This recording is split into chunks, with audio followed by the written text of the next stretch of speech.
What's up guys, in this video I will show you how to increase and reduce screen brightness in your Lenovo ThinkPad laptop. Now to do this, you have to hold on the function button and the increase or the reduce screen button at the same time. So this is the function button here. You can see that it has FN in blue, and this is the increase and decrease screen icons in my laptop. Now note that these buttons can be placed anywhere else in your case. So what you just have to do is to hold on the function and then increase. So you can simply reduce screen button or you can increase it. So this is how to decrease screen button.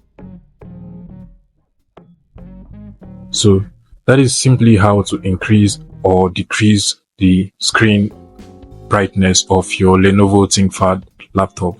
Now mind you, like I have said before, this button can be placed anywhere else on your screen, so you just have to look for these icons and press whichever one you want. So just look for it and then get to use it. So basically that is how to increase and decrease screen brightness in Lenovo ThinkPad laptop. I hope this video was helpful. If it was, please make sure you smash that like button and subscribe to this YouTube channel for more interesting tech tips like this one.